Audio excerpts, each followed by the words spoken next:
Lançamos hoje mais uma Web Talk Ecoseguros. Convidámos Ricardo Azevedo, diretor técnico da Inova Risco, uma das principais corretoras, até mais do que corretora, uma MGA, Management General Agent, ou seja, uma instituição que está entre a corretora tradicional e a própria seguradora, com poderes de subscrição especiais. O Ricardo Azevedo e a Inova Risco estão bastante familiarizados com empresas e também com particulares, mas essencialmente com empresas, e gostaríamos de falar com o Ricardo sobre o ano 2020. Já passaram 10 meses desde o início da pandemia, já podemos dizer que a poeira já assentou ou começa a assentar, e já podemos ter podemos concluir melhor sobre o que se passou. E eu gostaria de saber com o Ricardo, antes de mais, bem-vindo e muito obrigado por ter aceito o nosso convite. Queria perguntar-lhe quais foram os riscos que se manifestaram de alguma forma, de uma forma inesperada durante este período, durante estes 10 meses de pandemia. Muito bom dia e desde já obrigado pelo vosso convite. Em relação a 2020 e pensando naqueles riscos que ficaram mais no centro de todas as atenções, desde logo houve uma questão que está diretamente relacionada com o fator pandemia e que se prendeu com a interrupção do negócio, a interrupção da atividade das empresas. O aparecimento da pandemia e as necessidades emergentes de confinamento social levaram a que muitas empresas tivessem que quase de um dia para o outro ver a sua atividade interrompida. Isso veio conseguindo provocar uma grande agitação no tecido empresarial, porque as empresas viam-se obrigadas a parar. Com a paragem da atividade vieram as reduções, em alguns casos parciais, noutros casos totais da respectiva faturação, e depois também com uma potencial perda de clientes, pensando que durante este período houve algumas alterações nos padrões de consumo que se poderão ter alterado e, por isso, mesmo que a atividade retome, pode haver ali uma franja de clientes que se perderam. Para além disso, e aqui pensando também um pouco já mais na nossa esfera de atuação, enquanto Inova Risco, nós assistimos a duas tendências, ou mais do que tendências, a dois acontecimentos relacionados com dois riscos em particular que estão aqui no centro da nossa atuação. Gostava de elencar, em primeiro lugar, a questão dos riscos cibernéticos. E os riscos cibernéticos muito relacionados com uma aceleração enorme da digitalização de processos e com a questão do teletrabalho. Isto é, aqui uma vez mais ligado ao aspecto do confinamento social e também de um dia para o outro, ou no espaço de semanas, as empresas viram-se levadas a acelerar de uma forma que até então não teria sido pensada a esse nível, fazer uma aceleração enorme de tudo o que eram processos de digitalização, por forma a que a informação necessária à prossecução das atividades empresariais pudesse ser feita à distância. Tanto a partir de casa, uma grande parte dos trabalhadores, milhões de pessoas em todo o mundo, estão neste momento ainda a trabalhar a partir de suas casas, mas também pelo facto das pessoas, executivos, gestores, se virem impedidos de viajar, isto leva a que se tenham que conseguir formas alternativas de aceder à informação que é necessária para nós fazermos o nosso trabalho. Ora bem, todo este processo que, num plano normal, seria uma questão estudada, que demoraria, porventura, anos até conseguir atingir um nível de maturação indicado para que depois, então, as pessoas conseguissem fazer o seu trabalho em níveis maiores de segurança, com mais recursos, com formação adequada. Foi um processo forçosamente apressado e que acaba por prejudicar, sobretudo, esta questão da segurança. Ora bem, sendo que o mundo digital se tornou muito rapidamente, muito maior do que aquilo que era há alguns meses atrás, e funcionando num plano de segurança por vezes indesejável, isto vai criar aqui um terreno fértil para a entrada de mais pessoas mal intencionadas, os chamados hackers, e tudo o que são pessoas que acabam por tentar de forma ilícita recolher frutos de toda esta questão, e vai, no fundo, colocar em muito maior risco todas as nossas movimentações no mundo online. Nós temos visto que o número de ataques cibernéticos disparou para níveis nunca antes vistos. Por isso acaba também para as seguradoras que exploram esta atividade, estarmos aqui perante um risco acrescido para as empresas e também para os particulares.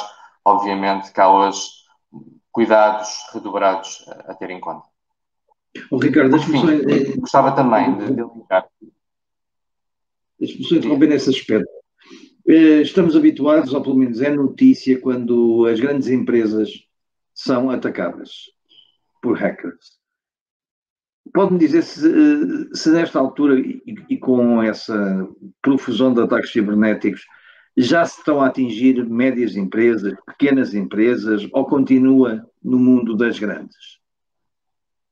Temos visto, e todos os relatórios apontam nesse sentido, que hoje ninguém está verdadeiramente imune. Os ataques têm diferentes tipologias. Há ataques que são feitos tendo como alvo grandes empresas. Há depois outro tipo de ataques, e também com características distintas, que acabam por se dirigir a pequenas empresas e até a particulares. Naturalmente, quem está por trás desses ataques persegue objetivos diferentes, mas nós vemos que o número de incidentes cibernéticos tem ocorrido de forma transversal. E, portanto, hoje não estamos já perante aquele cenário em que apenas as grandes empresas ou que as empresas que mexem com interesses maiores são as atacadas.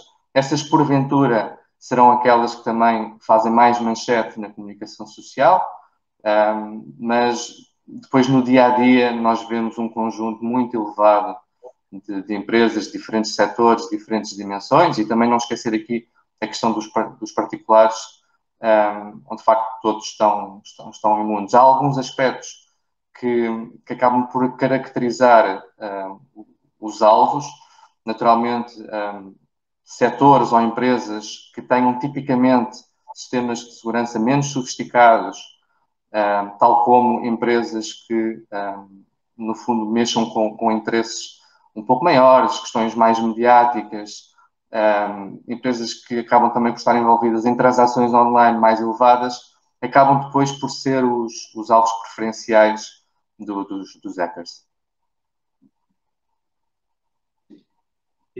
Por isso temos a interrupção do negócio e temos o ciberrisco. Foram, de facto, as ameaças que se avolumaram durante este ano. E, diga-me, em 2021... eu queria só adicionar a questão da responsabilidade civil dos diretores e administradores. E explicando muito rapidamente o que se tem passado a este nível, nós estamos num contexto de grande adversidade, em que as alterações legislativas sucedem e que se tornam quase imprevisíveis. E mesmo hoje, que nós já vivemos alguns meses neste contexto, nós continuamos, e quem está à frente das empresas continua a ter que fazer face ainda a alterações que sucedem e que são de algum modo imprevisíveis, num contexto também de crescentes dificuldades económicas, e nós antevemos, se calhar começamos já a viver essa primeira fase, mas antevemos um ciclo económico negativo, e neste contexto a tomada de decisão numa empresa é, por definição, mais difícil. Quando os gestores têm menos tranquilidade, estão mais submetidos à pressão e têm que decidir num contexto difícil, naturalmente os erros podem surgir com mais facilidade.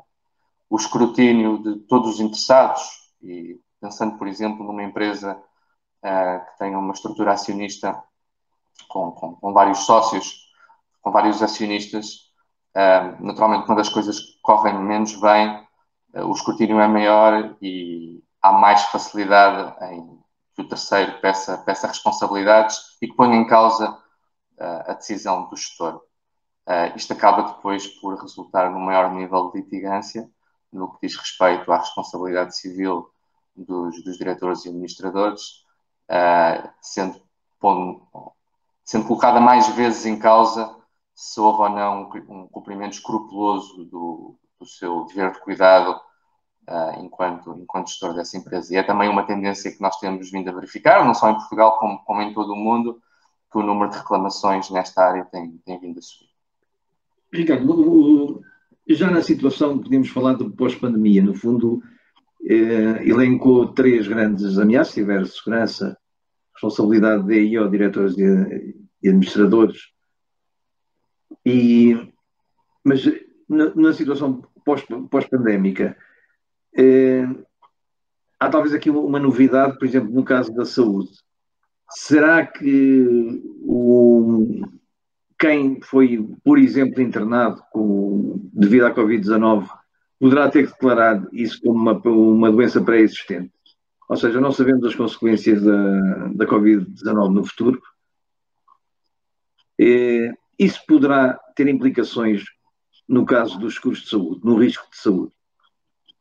Bom, há muitas interrogações que são colocadas agora perante o mercado segurador, na perspectiva em que, se por um lado o risco pandémico não era uma completa novidade, isto é, os principais chamados think tank da atividade seguradora, e aqui as grandes resseguradoras fazem um grande trabalho a este nível de investigação dos chamados riscos emergentes, e dentro desses riscos emergentes a pandemia era um deles e era um assunto que tinha vindo a sendo acompanhado ao longo dos últimos anos, havendo outros que hoje em dia estão em cima da mesa, pensar, por exemplo, no caso da resistência aos antibióticos, das questões relacionadas com os microplásticos, com a nanotecnologia e os efeitos, no fundo, que estas grandes questões podem um dia trazer, ou ser trazidas para cima da mesa, e a perspectiva depois em que isto possa impactar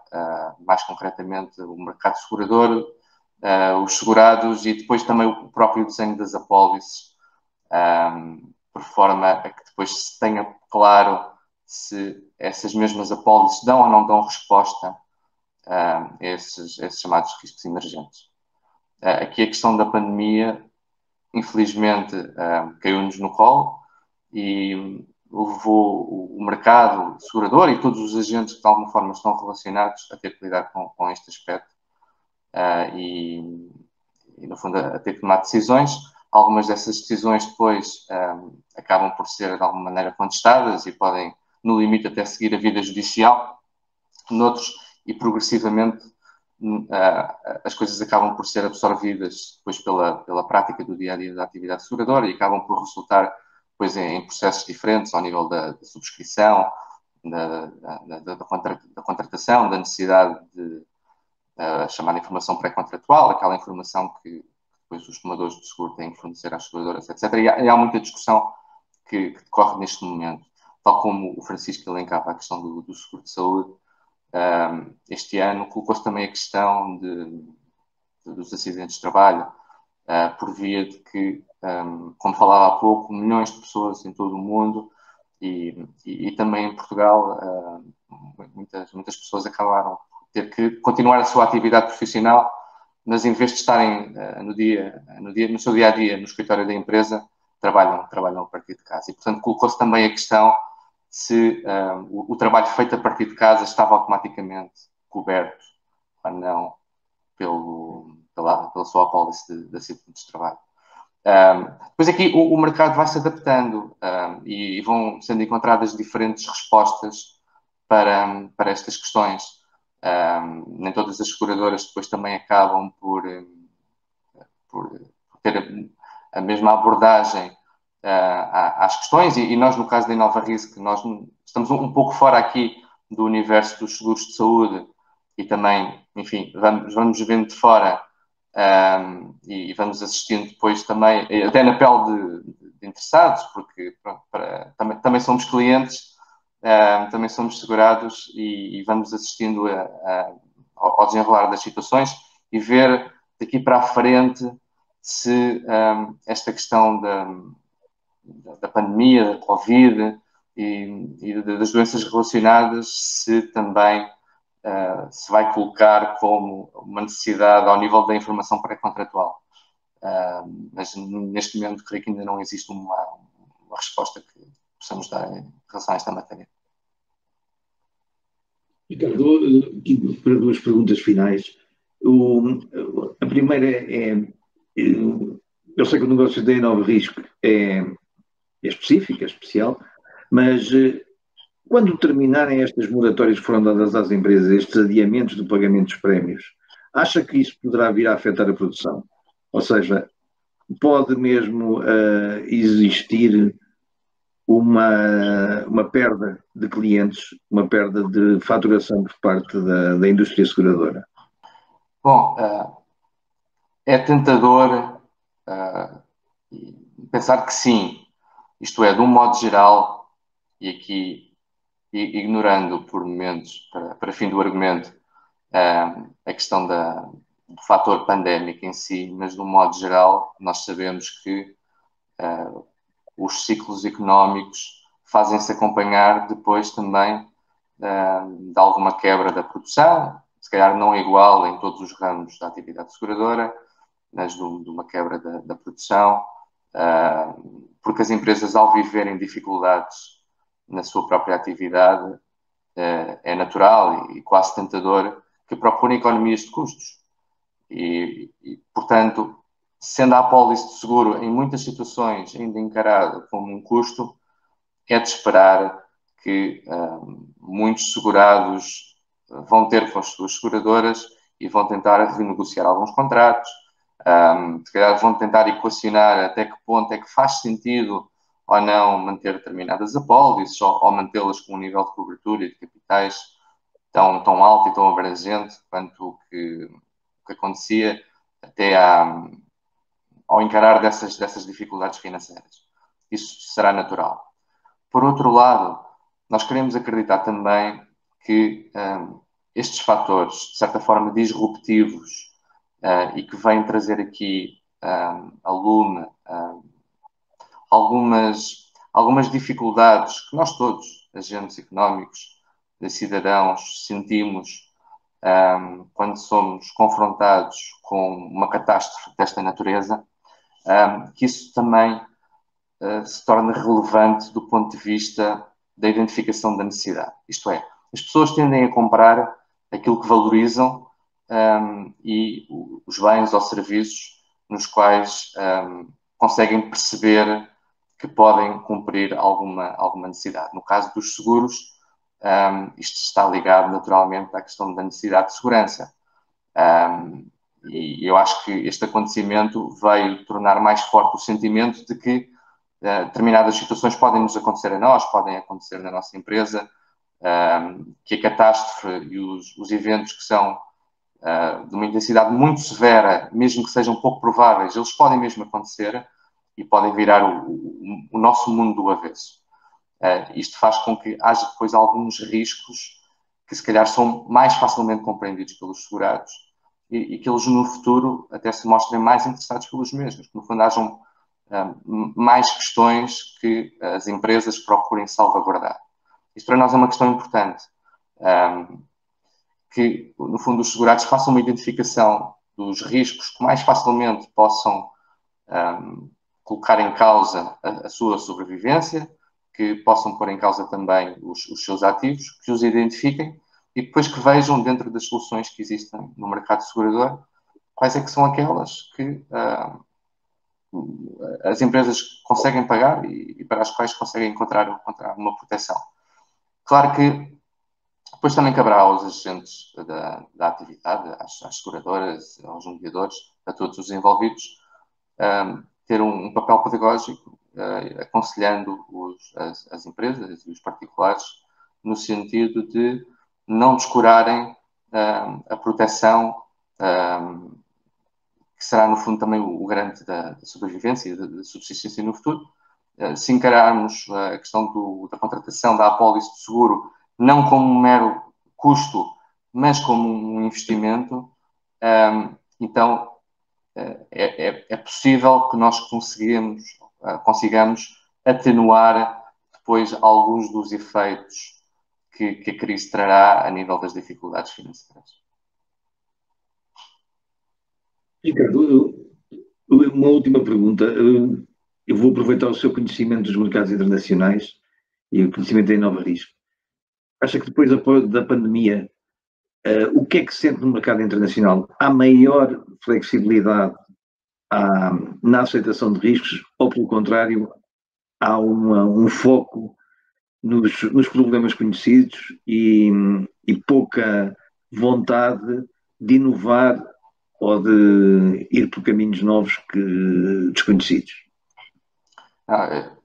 Eu acho que a resposta é simples. Se nós acompanharmos a história da atividade seguradora, e em particular nas últimas décadas, nós temos visto que há uma crescente sofisticação,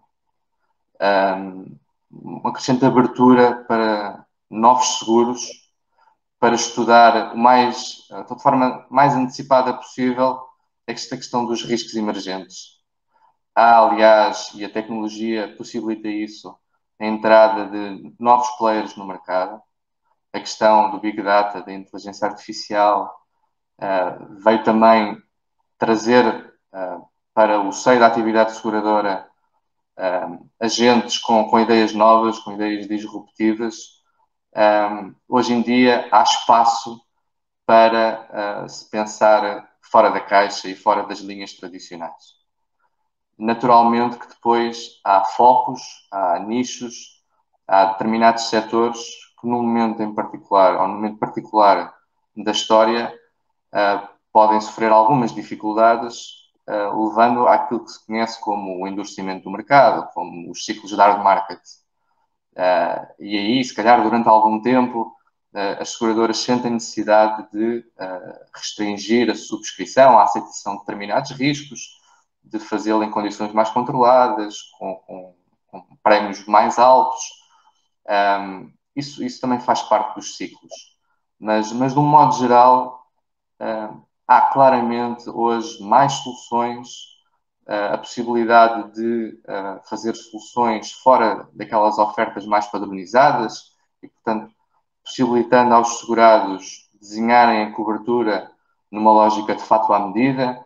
Eu acho que aqui há um exemplo interessantíssimo, que é o caso dos seguros paramétricos, onde é possível uma empresa que tem uma atividade, por exemplo, mais exposta a variações relacionadas com os fenómenos atmosféricos, fazer um seguro de forma a precaver-se da possibilidade de, num determinado ano, o clima não ser favorável à sua atividade, por exemplo, a falta de sol para uma atividade de exploração de painéis solares, ou falta de vento para a questão das energias alternativas que tenham a questão do vento como uma matéria-prima.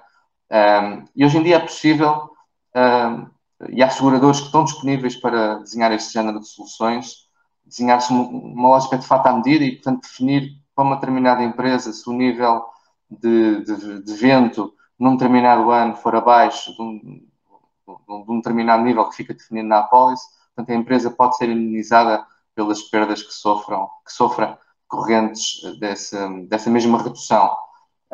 Hoje o mercado é vasto e claramente as pessoas têm acesso a mais soluções e a soluções mais diferenciadas. Muito obrigado, Ricardo, da nossa conversa, que espero que viremos a ter uma também em breve, mas fico com a nota global de que há algum otimismo, ou pelo menos não há um pessimismo da sua parte, e o que é um bom sinal, porque nesta altura, se houvesse realmente sinais preocupantes, o Ricardo naturalmente estaria a anotá-los de uma forma acentuada. E não estando, alguma esperança de que 2021 venha a ser diferente. Muito obrigado pela sua presença nesta Web Talk EcoSeguros e até breve. Obrigado. Até breve, obrigado.